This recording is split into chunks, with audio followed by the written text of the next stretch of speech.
Olá, meus irmãos, que a paz do Mestre Jesus esteja em nossos corações.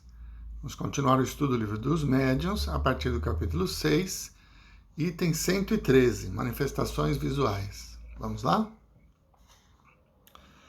Os fatos provam que há verdadeiras aparições, as quais a teoria espírita explica perfeitamente, e que só podem ser negadas por aqueles que nada admitem, fora do organismo. Mas, ao lado das visões reais, há alucinações no sentido ligado a essa palavra? Isso não é duvidoso. Qual é sua origem? São os espíritos que vão nos colocar na pista, porque a explicação nos parece inteiramente contida nas respostas dadas às questões seguintes. As visões são sempre reais ou algumas vezes são o efeito da alucinação? Quando se vê em sonho ou de outro modo o diabo, por exemplo, ou outras coisas fantásticas que não existem, isso não é um produto da imaginação? Sim, algumas vezes, quando se está impressionado por certas leituras ou por histórias de feitiçaria que impressionam, se as recorda, pode-se crer ver o que não existe. Mas dissemos também que o espírito, sob seu envoltório semimaterial, pode tomar todas as espécies de formas para se manifestar. Um espírito zombeteiro pode, pois, aparecer com chifres e garras, se isso lhe apraz, para se divertir com a credulidade.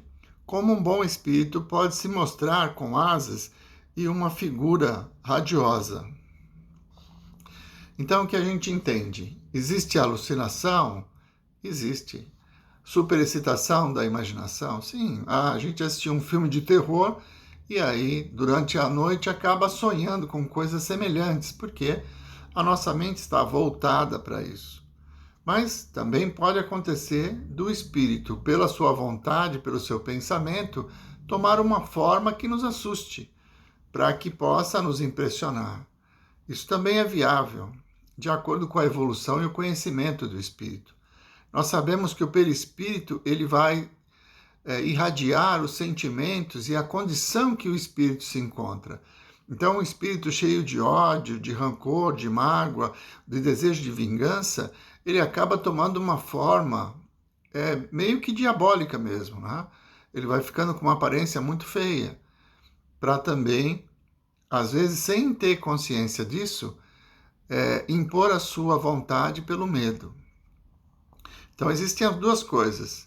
A lembrança do que ocorreu durante o dia, um filme de terror, alguma situação que ficou guardada na nossa mente e que a gente acaba revivendo no sonho, e também a presença de espíritos que, por algum motivo, estão próximos de nós e desejam nos impressionar. Podem-se considerar como sendo aparições as figuras e outras imagens que se apresentam frequentemente no semissono ou simplesmente quando se fecham os olhos?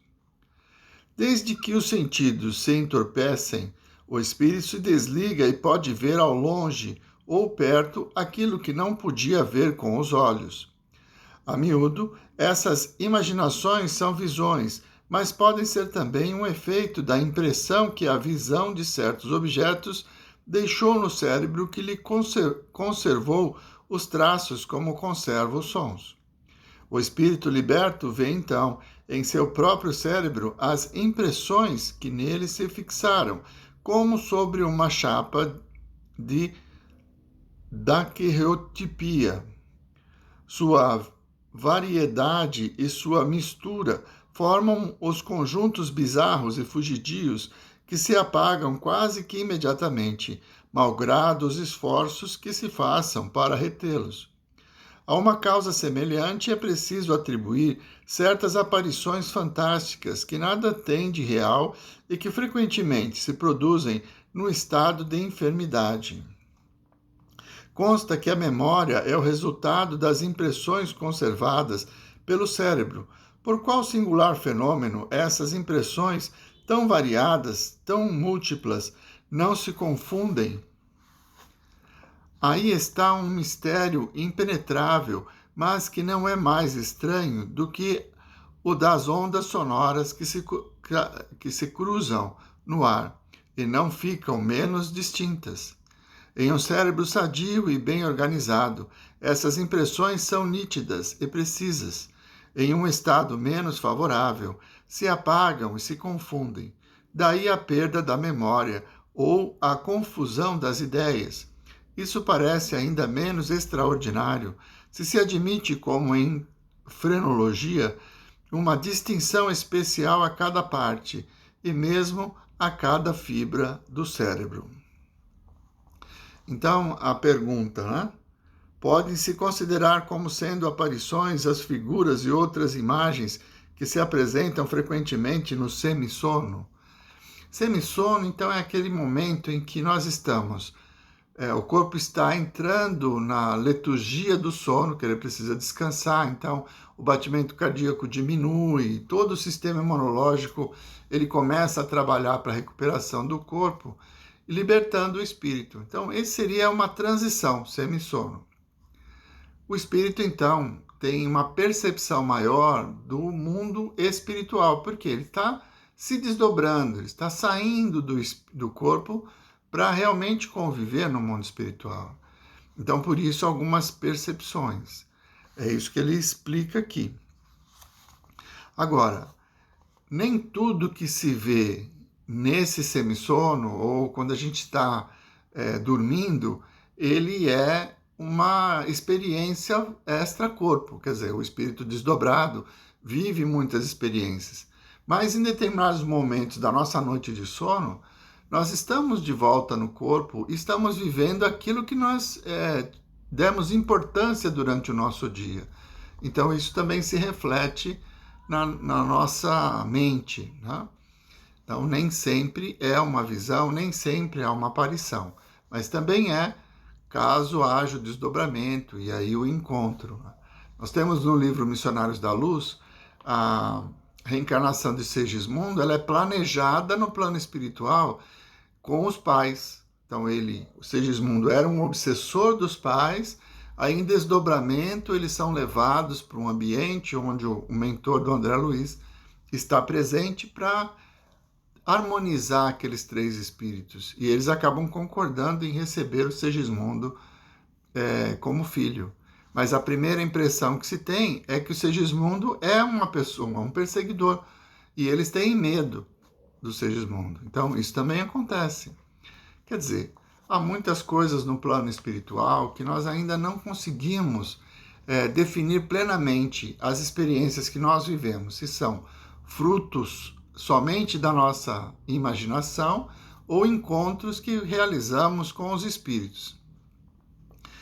Naturalmente, a importância de se saber uma coisa ou outra vai diminuindo à medida em que nós vamos conhecendo a doutrina espírita e vendo essas possibilidades, além do fato de sabermos que, pelo grau de vibração que nós nos encontramos, quer dizer, estamos em oração, estamos com o pensamento tranquilo, os espíritos que estão ao nosso redor são espíritos que têm afinidade com isso, afastando aqueles que estão mais endurecidos, buscando a vingança. Então, tudo depende muito do nosso próprio pensamento. Vamos continuar? As imagens chegadas ao cérebro pelos olhos aí deixam, pois, uma impressão, que faz com que se lembre de um quadro como se ele estivesse diante de si. Mas sempre isso não é senão uma questão de memória, porque não se o vê mais. Ora, em um certo estado de emancipação, a alma vê no cérebro e reencontra essas imagens, sobretudo aquelas que mais o impressionaram, segundo a natureza das preocupações ou as disposições do espírito. E é assim que reencontra a impressão de certas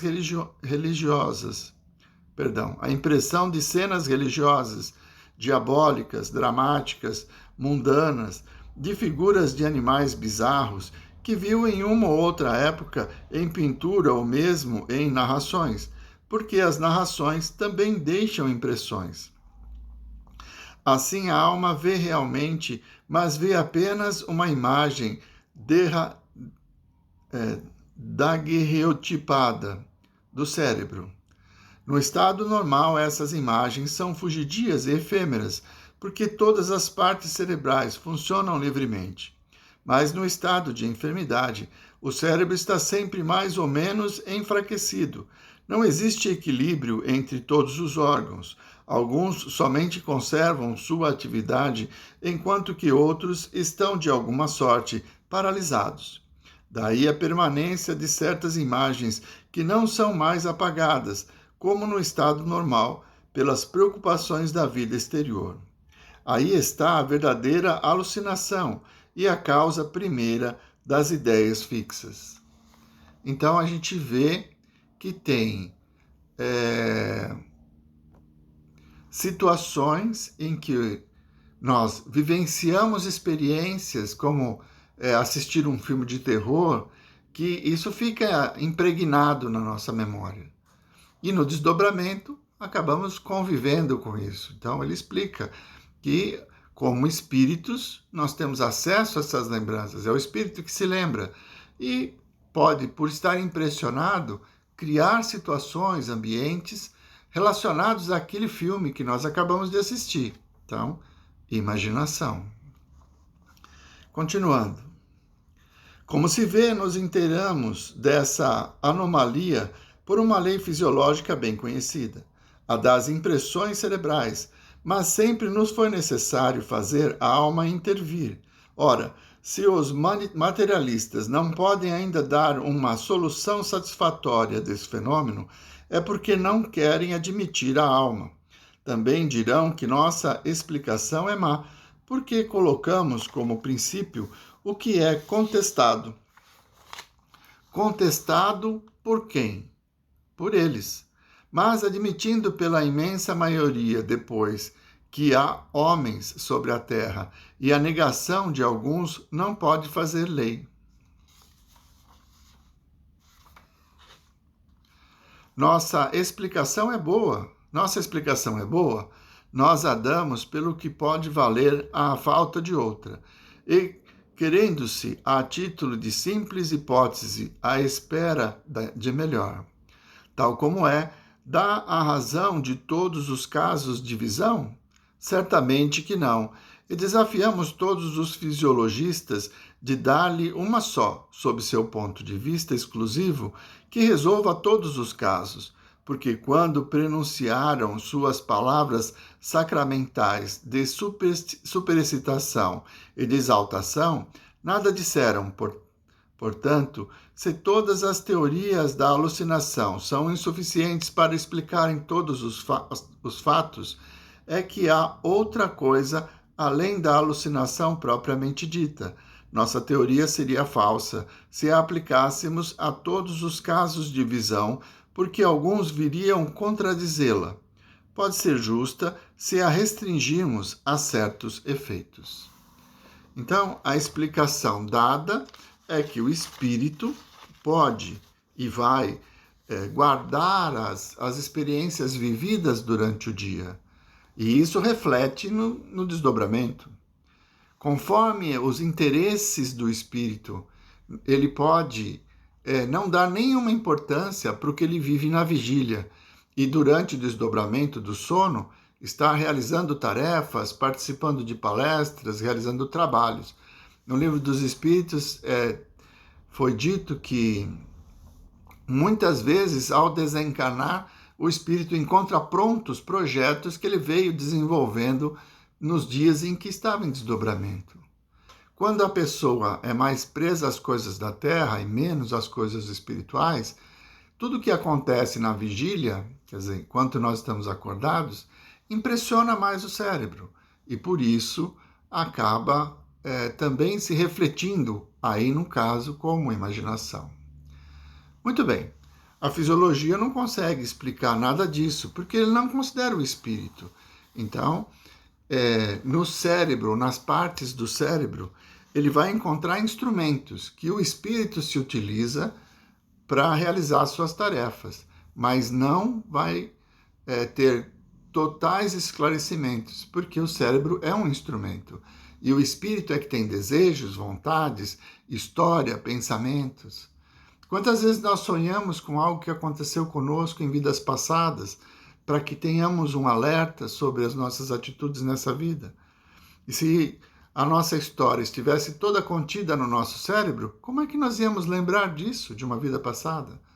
Então a fisiologia não tem a resposta para tudo. E dizer que tudo é imaginação também não é uma resposta. Bom, vamos encerrando por aqui. Na semana que vem, iniciaremos com o capítulo 7, Bicorporiedade e Transfiguração. É interessante isso aqui. Nós vamos estudar, então, a partir da próxima semana. Vamos à prece? Amigo Jesus, Mestre incomparável, mais uma vez, Senhor, estudamos um pouco mais, compreendendo um pouco melhor a verdadeira vida, aquela que vivemos na vigília com o nosso corpo e também como espíritos nos desdobramentos ou depois de desencarnarmos. Conscientes da nossa imortalidade, que tenhamos a força de vontade de mudar o que se faz necessário, confiantes na justiça e na misericórdia do Pai. Muito obrigado, Mestre Jesus. Muito obrigado, meus irmãos. Uma boa semana a todos.